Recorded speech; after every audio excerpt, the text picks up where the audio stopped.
Hi, welcome to Scratching the Surface. I'm Jarrett Fuller, and this is a podcast about architecture criticism. On this episode, I am joined by the architecture critic of the New York Times, Michael Kimmelman. Prior to this role, which he began in 2011, he served as a chief art critic for the paper, and in 2007 created the Abroad column for the Times, writing about culture and political and social affairs while based in Berlin. Over the last decade, Michael has really expanded the scope and coverage of his architecture criticism post, moving between journalism and activism and criticism and covering topics as diverse as public housing and community development and infrastructure and urban design. I've been reading Michael for nearly as long as he's been in this job, so I was really curious to talk to him about how he got started writing about architecture and how his background writing about art, how that does or does not influence his current work. We also talk about the role of the critic, especially at a place like the New York Times, and the sort of reach that he has in that position. And we also talk about how architecture and design discourse has changed over his tenure. Remember, if you like this show, I hope you consider supporting it on Patreon. We offer 3 monthly tiers, $3 for students, $5 for patrons, and $10 for superfans. They give you access to all sorts of bonus content like monthly newsletters, early episodes, full transcripts, and exclusive bonus interviews, all while helping to financially support this show. So if you like Scratching the Surface, if you would like to see it continue, if you want to see more of it in the world, I hope you consider joining us on Patreon. You can visit patreon.com/surfacepodcast for all the details and to help support the show. Thanks for listening, and here is me with Michael Kimmelman.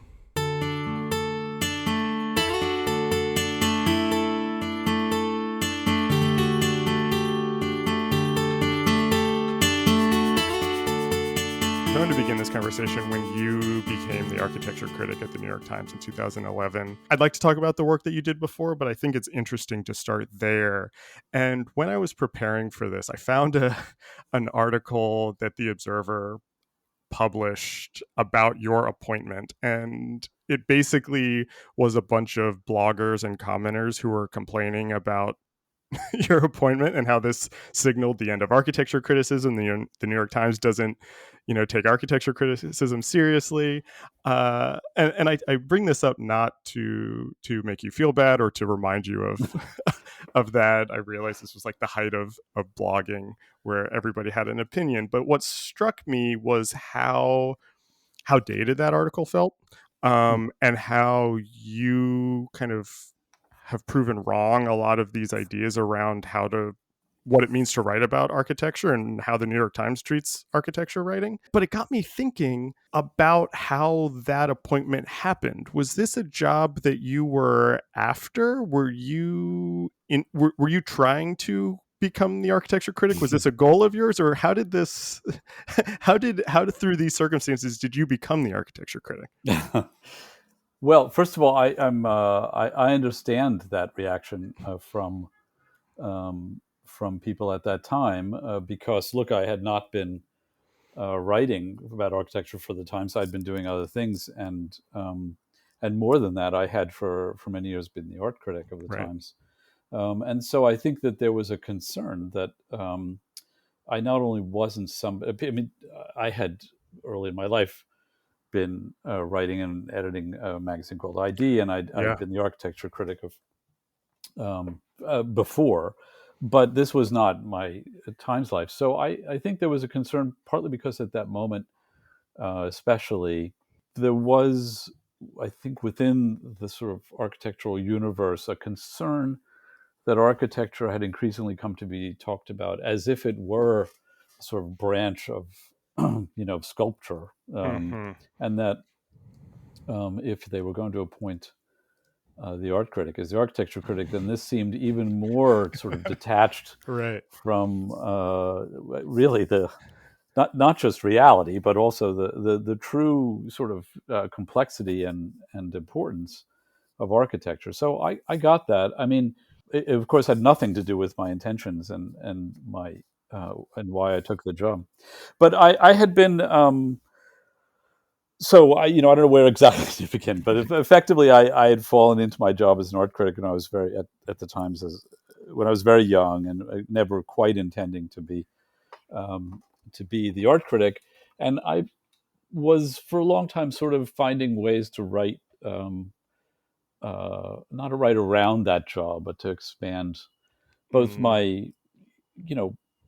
my ability to write in different forms and at different lengths and for different people, but also to obviously write about other things. And eventually, I persuaded the editors at the Times that I needed a not just a break, but to do something quite different. My original interest in art and culture did go back to really to my childhood, honestly, because I grew Mm. up in a very lefty household in New York City, in which, so far left that my father was convinced that the New York Times was run by the CIA. So if you read it closely, you could decode the sort of secrets of Right. the Right. establishment that was ruling the country. Um, and he also read, my mother did as well, a lot of political journals and a lot of literary journals, and I had the sense when I was young that um, there was a kind of that doing journalism was an ethical occupation, that becoming a writer and contributing to a public conversation was an important and healthy thing to do. And I think even his obsession with the New York Times made me think that that was a useful place to be. And so when I ended up studying history and then going on and doing writing about architecture and then studying art history and doing architectural history as well, my interest was really in social history and in linking culture to a broader range of social, um, political, and historical issues.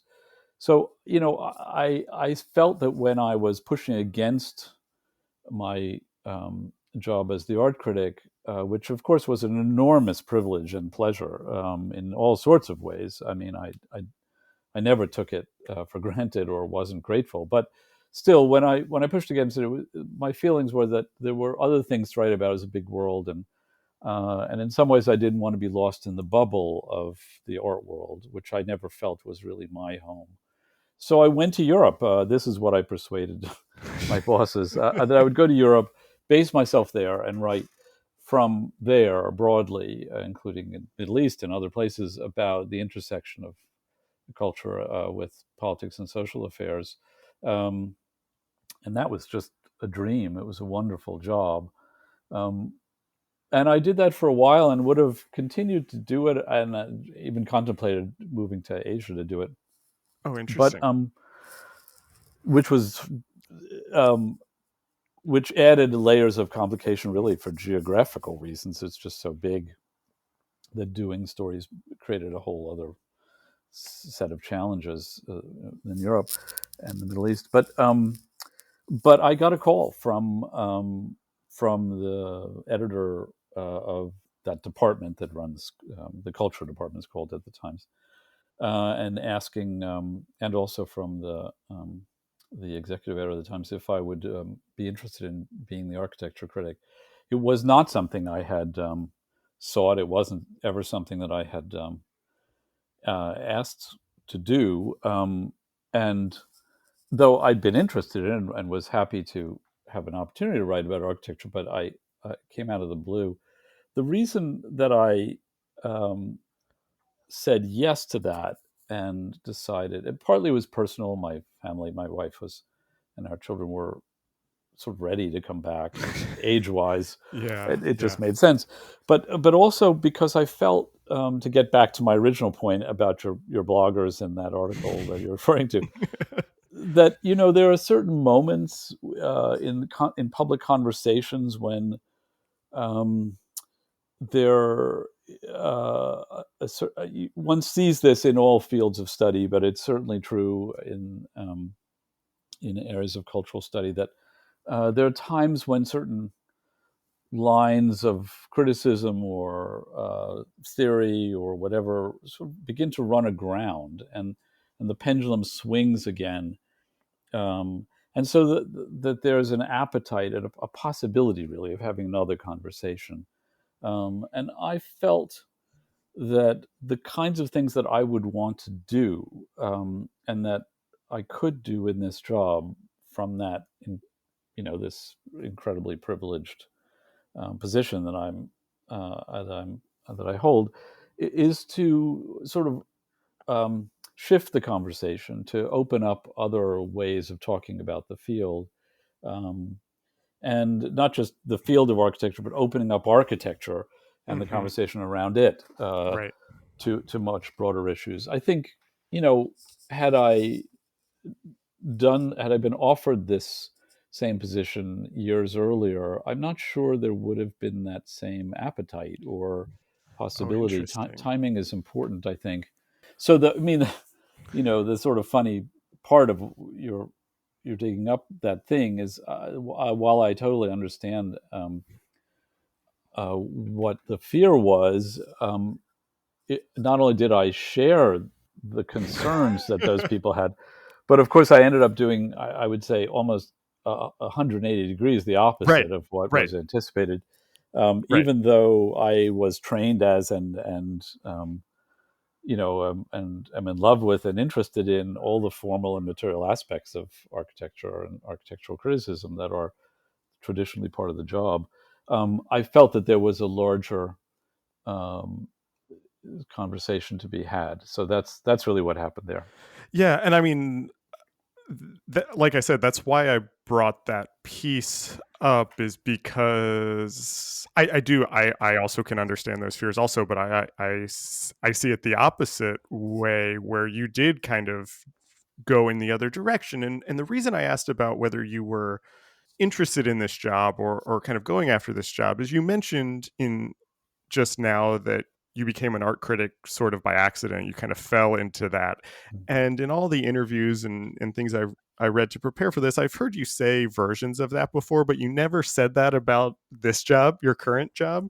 Mm, Um, but then this other piece that you were talking about going to Berlin, and really this interest in connecting culture and politics, to me, that seems like architecture. Like, architecture is the perfect nexus of that. And obviously I'm biased as a designer and somebody who studied design, that I see design as the great intersection of culture and politics. And I've talked to many design writers who have said, "Oh, I studied design, or I write about design because I'm really just interested in everything. And right. design is a lens to look into everything." And I'm kind of, I guess the question that I'm getting to here is, I'm curious how you think about that. When you did take this job, did you see this as a way to kind of continue what you were trying to do in Berlin, and what you were doing in Berlin, but perhaps with a focus or a lens on top of that? Well, sure. I mean, that's absolutely the case, but I think more than that, really. One writes in different voices depending on Mm, um, the task at hand, and there is in a sense, I had given up one voice that I had as the chief art critic of the Times to do this thing that I was doing as a columnist in Europe.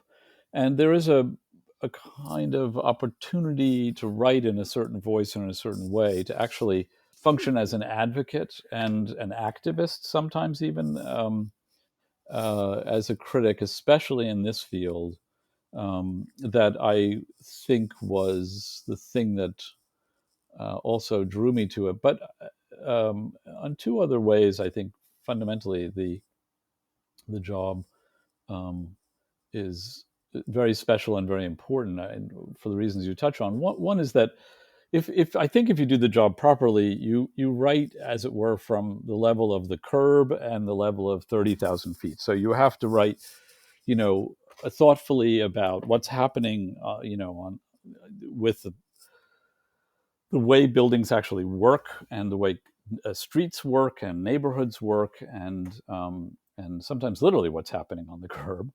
Um, but you also have to be able to pull back and write in a much sort of more um, synoptic way about cities and about the meaning of these design related or urban related issues. So that's an opportunity that's very particular to this. But more than that, I think when you say that a lot of the designers you've talked to feel like that's what they do. I would put it this way. Beyond that, I think there's a way of, you know, one of the reasons I have so much respect and interest in architects and designers is because of the way architects and designers have to essentially think. They have to think synthetically. They have to often work collaboratively. They have to understand multiple perspectives. They need to, produce something that has a function and a use value Right. for not for their client, but hopefully or clients, but hopefully beyond that as well.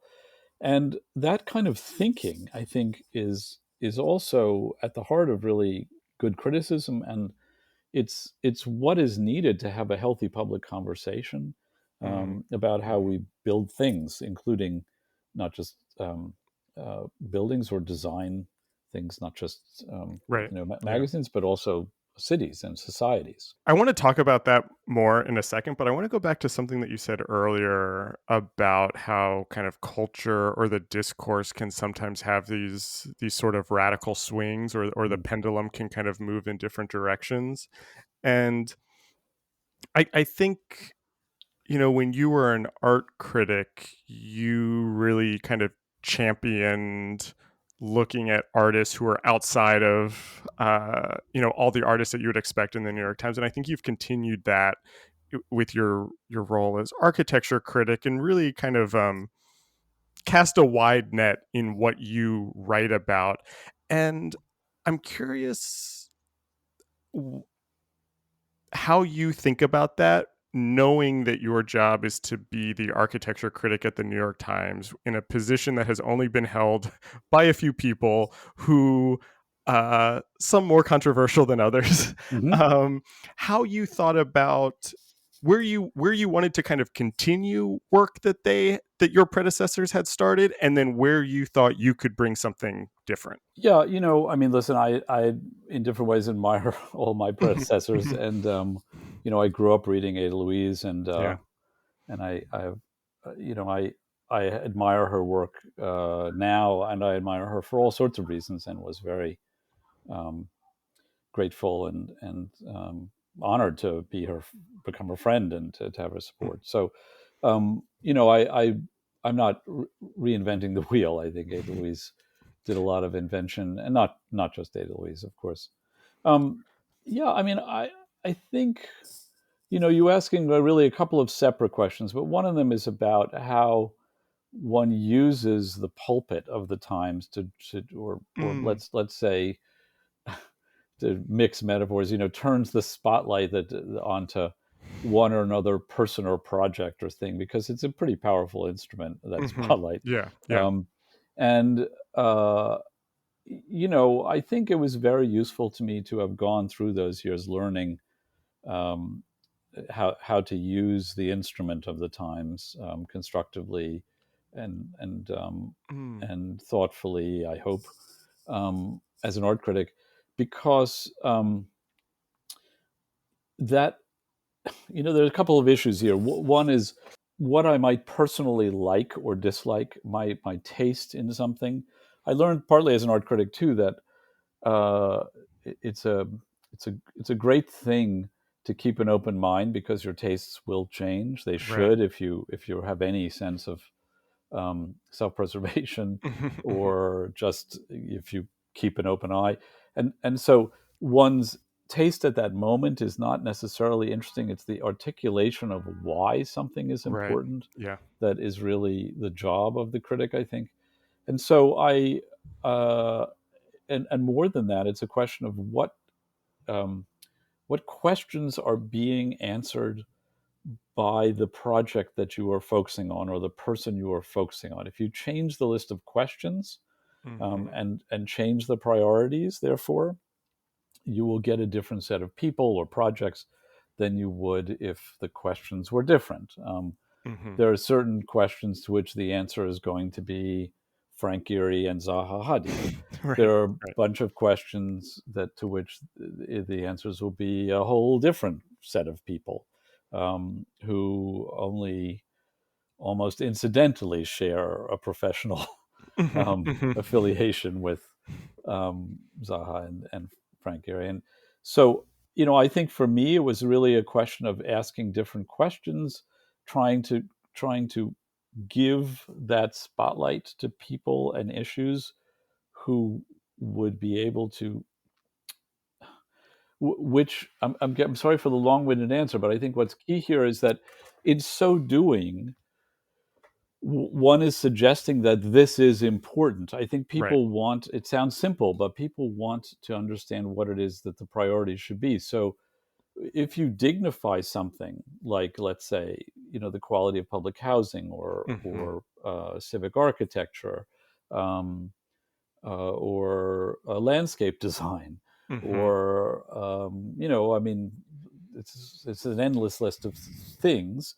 Hmm. Then people, I think, readers, and the public broadly, will begin to think those things must have value and meaning, and that is really, I think, using, the job, in the most, um, constructive way, which is not necessarily about my own, personal taste. I wrote a couple of days ago about the South Yeah. Street Seaport, Right. and the proposal by SOM to build a building on the parking lot there. As I said um, in the article, is this a work of architecture with a capital A? No, certainly not. Uh, does that mean nonetheless that it is worth attention, and does it raise a lot of issues about our society and the way cities are built, and also communities work and all that sort of thing, and about the role of a lot of architecture, probably the vast majority of it. Yeah. Hmm. So that was a choice. How do you think about that choice? This is such an interesting such an interesting thing for me to think about, and especially for you at a place like the New York Times, thinking about making those choices between, um, and this is perhaps where it's different than the art world also, where you can talk about the things that are interesting to the profession, or to the to the people who are interested in architecture, and you have the Starchitects, and you have the big kind of branded buildings that everybody wants to talk about. But then you also have these, whether that's public housing, whether that's kind of urban design, or some sort of development that maybe is less flashy but is also important. And you are one person who can't write about everything. How do you weigh those? You know what I mean? Like, how Yeah. do you weigh those options to think about, this is the thing that I need to spend my time on? I mean, I think the other great benefit that I have, and a dwindling number of people who write for general interest publications about architecture and design, is that the audience is not exclusively professionals. Right. And this is important because, especially if you have the illusion, as I do, that there's a certain missionary quality to this, that you want, Hmm. hopefully, to have some effect in the conversation, the public conversation, then the the point is that, in essentially, the paper, in my case, is a kind of public square. It's a common ground for a lot of people who would, who have an interest, or potentially have an interest in a subject, but might not know each other. They might be in siloed communities. I'll give you an example. When I came back to New York, I was asking around about things, and one thing I asked about was Penn Station, which I hadn't followed for a while. Penn Station was a mess, and nothing had happened. And one thing I realized was that this was partly because architecture people talked to themselves, and they were talking. They were having a conversation that was considered to be sort of irrelevant and effete compared to the conversation among people in the transit industry and people in the community. We're having yet a third conversation, and there were a lot of different agencies, federal, national, I mean, and state and local and private and whatever. None of these people were talking to each other, so that if you could somehow write in a way that addressed the fact that you were aware they all existed, that Right. there was something here that they all should be concerned about, or they all are, and there might be a common cause, you might actually get something done. And um, and So, it's a little different than writing, let's say, as I did my first article about a subsidized housing project, which is to say something like that is extremely important to the city and has as much dignity and effect on a community potentially as any designer Mhm. building. In this case, it's saying here's this thing that actually millions of people are interested in, and they just may not have realized that they have this shared concern, and that informs a lot of the choices I make. And that was certainly true in the case of the South Street Seaport, where the issues have to do with, an increasingly troubling polarization between which NIMBYs and often tenant activists who are also concerned about any development, and then on the other hand, you have um, YIMBYs and developers, and the conversation has become extremely toxic. It's not a new conversation exactly, but it has entered a fairly toxic period, and so it's useful, I think, in a broad sense, to look at examples of places where the question arises: what is our priority? Is it to build the most extraordinary building? Is it to preserve things for the sake of preservation? Is it the priorities of the neighborhood? Is there a larger priority for the city? And what are those priorities? So you can find these things which are fundamentally architectural on some level, but are really questions that open up architecture appropriately Yeah. to the world at large. I I would love to hear you talk more about that because something I've been thinking about a lot, and this relates to a lot of the writing you did around Penn Station and Madison Square Garden. And you also did a recent piece on prisons and whether architects should be designing prisons. And something I think about a lot is we often think of the critic or criticism as responding to something. And I'm also interested in the other side of that, where the critic is the one who is starting the conversation, who is maybe not responding to a building or something, but is kind of looking at it and saying, "This is actually what we should be talking about," or "Why aren't we thinking about this?" How do you think about that, and how do you think about kind of writing, not just writing a review of a building or Right. whatever, but actually saying like, "This is an issue that I think we should be talking about." Yeah. Look, I mean, there's a certain number of things which I should write about. I think I'm obliged almost to write about, and that's fine. I mean, when Moynihan Station opened, speaking of Penn Station, at the beginning of this year, it was something that I think was appropriate for me to do. But especially in my role, as you say, there's one of me, and there are a million things that happen every day. The whole act of being a critic in this position is triage. I mean, almost everything goes by the wayside. I personally have felt, and the reasons for this have to do with me and the years I've been a critic, and so come to a certain feeling about this job, but also about the changing nature of the publication for which I work, which is it is a New York publication, but it is now a global publication too. And so the choices of how my resources are spent is not just what is the next thing that's happening. I have to go out and review it. There has to be some reason why that is happening. But that said, you're right. I view this job more as my trying to set. I don't mean to sound pompous about this, but yeah, to sort of spark a conversation, to Right. set an agenda, to choose things which are not necessarily the next thing, but ought to be, maybe the next thing. I think Mhm. it's the opportunity of this job. I will just say, when I was the chief art critic, most of my work, and this was one reason I probably rebelled against it, was kind of being, I've used this before. It's like a hamster on the wheel. Another show opens Right. at the Met or the Louvre or something. I got to go do it, and there's a pleasure to that and a value, I think, to it as well. But that can't be done in this field, and to me, that's liberating. You mentioned the New York Times being a New York publication, but also being a global publication. I'm curious how you think about the audience. This goes back to something you said earlier about that you get to write for people who are not in the profession.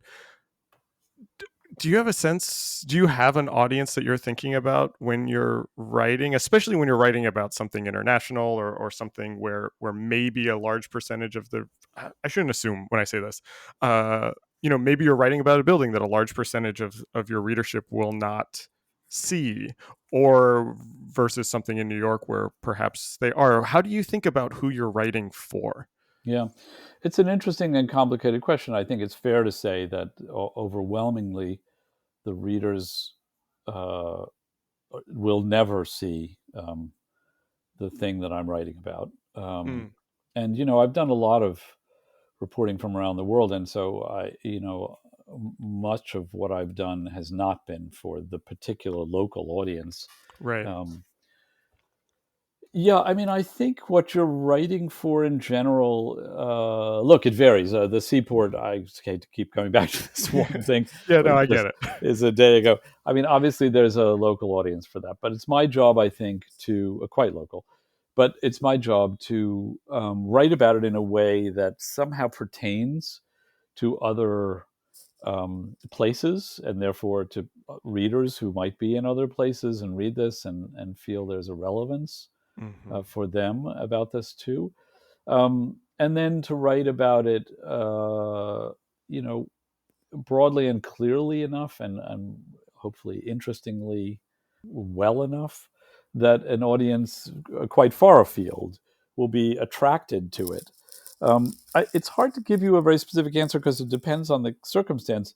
But let's just say that one of the challenges of writing for the Times is that you're writing for an audience of people who are professionals and therefore almost inevitably know more than you do, and you have to Hmm. about a given circumstance, and you do have to somehow um, write for them with enough both humility and authority that it's relevant to them, but Right. you are not writing just for them. um, I think again, I'll get back to this. There is something about um, the nature of, as I said before, about the Times that is relates to the profession of design itself, which is something like this. There is an understanding that designers and architects have about um, the products of these fields, which is different, as obviously, than what a general audience might have. But the products and nonetheless have to speak to a larger audience than just fellow Hmm. designers, Hmm. and that's considered one of the great virtues, I think, of these fields, is that they aren't insular. Right. They're not so much about insiders and outsiders. That is in fact much more the nature of the art world, for Right. instance, Right. and that comes with costs, both literal financial implications, but also costs, I think, in terms of the sense of um, the lack of interest or even the feeling of alienation that many people have from the art world. Yeah, this makes me think about how over the last 10, maybe 15 years, definitely over the course of your tenure as architecture critic, how the public consciousness around design and architecture seems to have grown, and that design, I don't say that, I'm not saying this with pride. Design is like cool now, you know what I mean? um Yeah. and there's like flashy Netflix documentaries about architects now, and so there's this like public awareness about architecture and design, for better and for worse.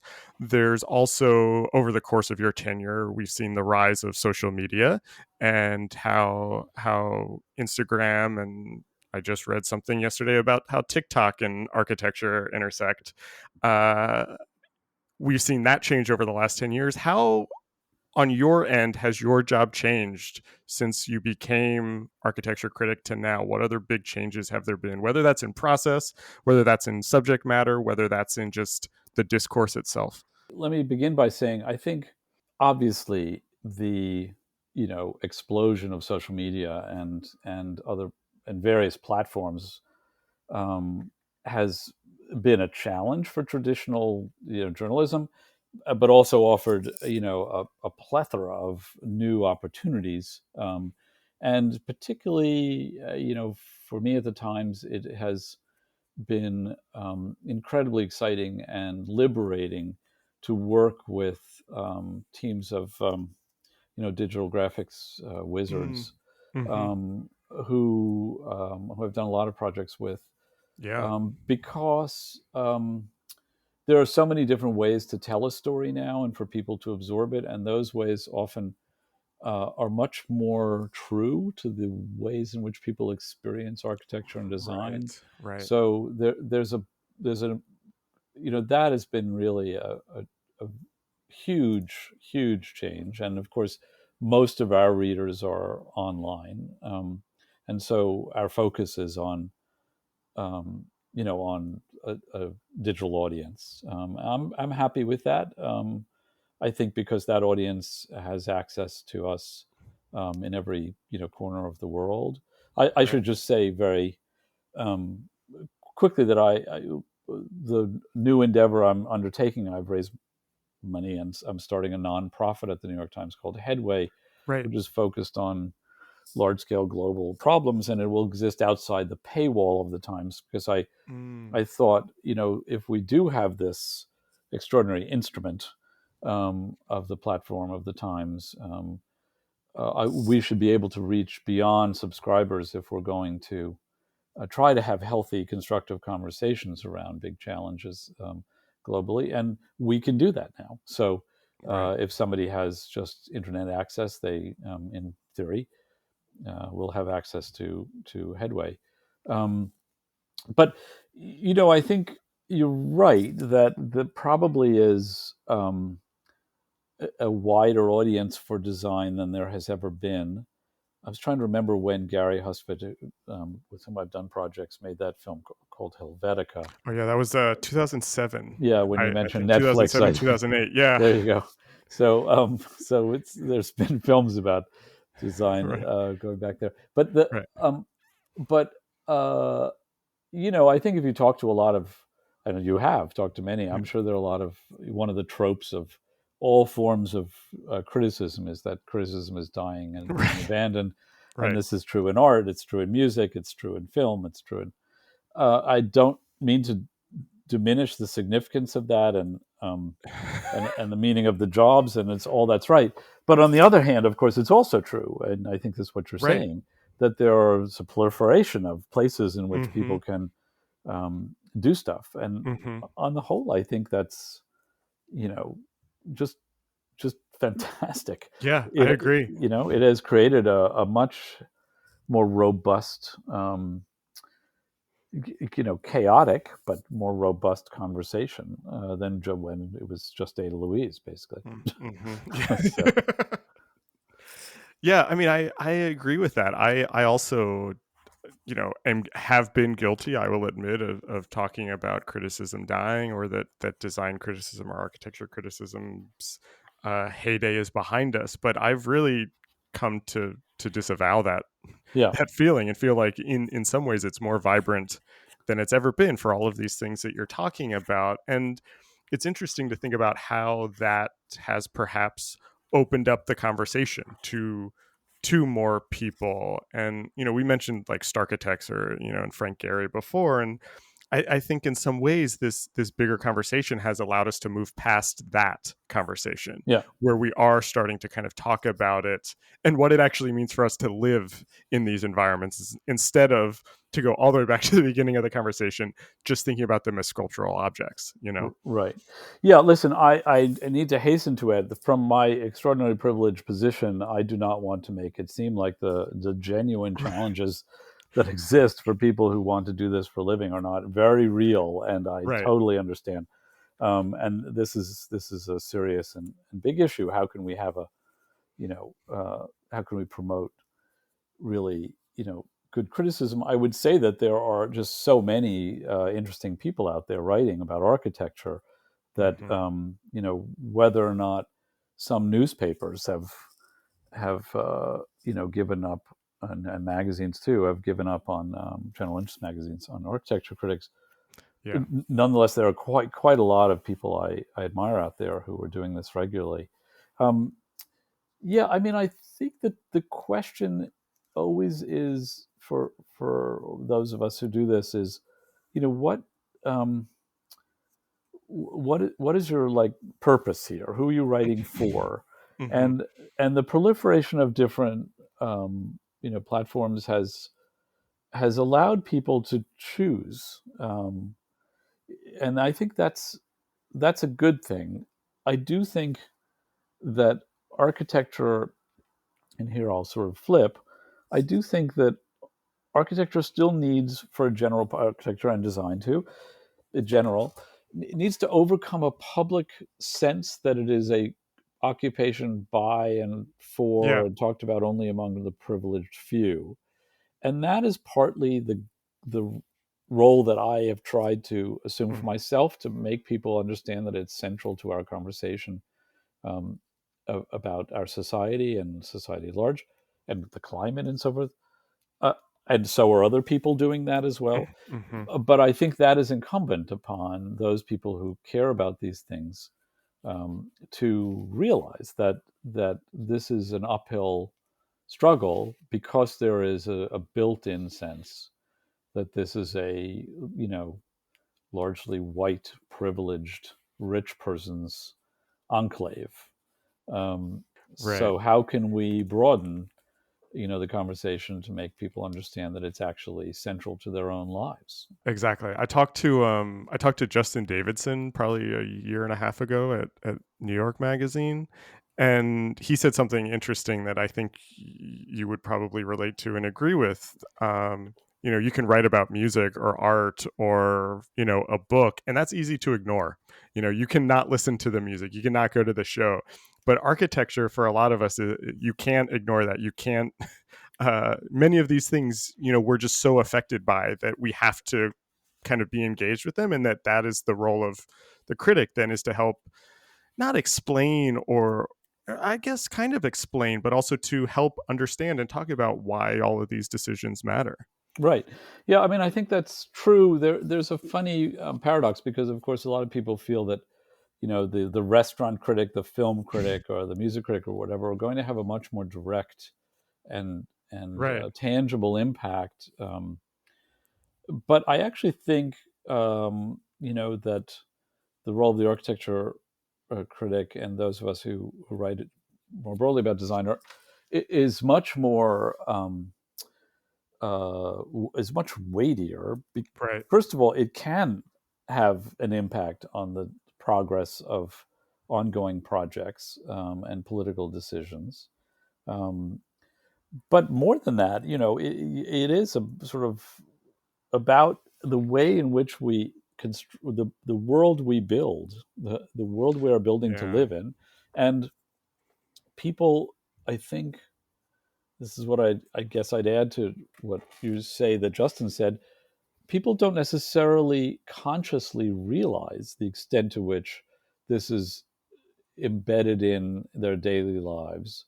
And so we also need to make them more aware of the architecture and design in their lives, in their line of vision that through which they pass or Hmm. walk through every day, but also their ability to have some, to play some role Right. in its in its future, and in the future architecture and urban design and everything else that we decide to move forward with. Yeah, I love that. I have two more questions to wrap up, and this actually kind of relates to what you were just talking about. What are you interested in right now, or what are the subjects or topics that you're thinking about that you want to either write more about, or that you think are interesting in this kind of dialogue, this architecture and design dialogue right now? Yeah. God, there's such a long list of things. So some of the stuff that I'm focused on in Headway, which has as an incredibly broad, sort of Yeah. uh, ambit, the world we are building. That's why I probably have used that phrase a couple of times, as opposed to how to fix the electoral college, or the meaning of Brexit for the euro or something. So listen, I've written about climate in cities Hmm. and environmental issues, and I've written about issues of equity in housing, and those things are always very much on my mind. Um, at this very moment, a little snapshot. I'm doing something with the Daily on, which is a podcast of ours at Hmm. times, um, on offices, Oh, um, interesting. and I'm. This is an awkward question to ask a journalist because before he's done these things I know. publicly, one is not I know. intended to generally tell people I what know. you're doing. I understand. Let's just say that there are also some really sort of large scale things which I'm just beginning to Mm. dip my Oh, toe into. interesting. But I'll just to give you another weaselly part of that answer. I on my sort of to do list are a million things that are most of which don't get done, but are of really different scales. And this is what I continue to love and find challenging about the job, that they could concern a parking lot or a little Right. park somewhere, or where they could concern homelessness and Right. Right. um, or criminal justice and the criminal justice system we build, and the ability to sort of, I said this earlier, to go from the curb to 30,000 Yeah. feet, Yeah. I think is the reason I like, uh, I find this job so challenging and therefore so creative. Yeah. So that's it. It's trying to Yeah. balance those scales. Yeah, I get it. I also love that in a way circles back to the beginning of the conversation when you were talking about wanting to kind of rethink what architecture writing could be or expanding the definitions of architecture, which I think you've done a great job of over your tenure. My last question, I just want to know what you're reading right now. Oh, that's an interesting question. Um, God, I always have a long stack of things, and this question is so hard to answer. So I'm reading Mark Reisner's book called Cadillac Desert, which Mm, is on the American West and water, because that's one of the subjects I've been pursuing for a little while. I've had to put off a book. I got a chance during COVID to write a book through the Times essentially, and so I'm mm. finishing up on walks around the city, which was fun. It Oh, felt right, creative, but right. essentially I had to put aside a book on Notre Dame in Paris. Mm, Um, so I've been looking back through some, trying to catch up again on the Notre Dame literature, and just on Paris stuff. And um, so I've been, reading stuff around Gothic architecture and reading Richard Cobb, Paris and Elsewhere, and Graham Robb's Parisians, and stuff like that, which is fun. I've been doing stuff on looking at stuff on, as I said, on criminal justice, and so I was looking up Locking Your Own by James Foreman, mm. which I hadn't gotten around to. I'm not really giving you design things, though, am I? That's okay. No, that's all right. I didn't say design books. Are you reading? Just Right. anything that you're reading. Right. Yeah. Well, that's a So start. that's a And great. also a book called Evicted, which is Oh yeah, a yeah, couple people have mentioned that on the show. The walking tours that you've been doing over the last year during COVID, that's being turned into a book. yeah. Oh, that's My great. publisher, Penguin Press. So I is putting it out. I think it'll actually come out in 2022 at this point. So I've Mm, been doing some other things for that, and um, obviously writing yeah. somewhat a lengthier introduction. Um, but that was great, and that was a wonderful sort of education for me, and a way of somehow trying to turn something that was so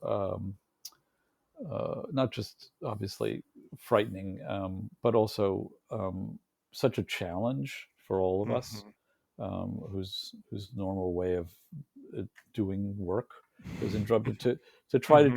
create something that would be useful, to try to see a crisis as an opportunity, Yeah. Yeah. which is what everyone, I think, was, who was privileged enough not to have lost their job and or to suffer some health crisis, which, knock on wood, so far is the case.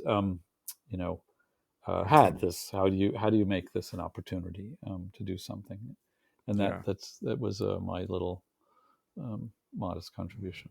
Yeah, it's a great series, and in an interesting way, thinking about it in the context of this conversation is really emblematic of the kind of critical project that you've set out for yourself, and that it is looking at New York from all of these different angles and kind of understanding how we move through this city, and is actually turned out to be a great way to end this conversation. Michael, I am a longtime reader and a big fan, so this was so interesting to talk to you about how you think about all of this stuff. Thanks for being on the podcast. Oh, it's my pleasure.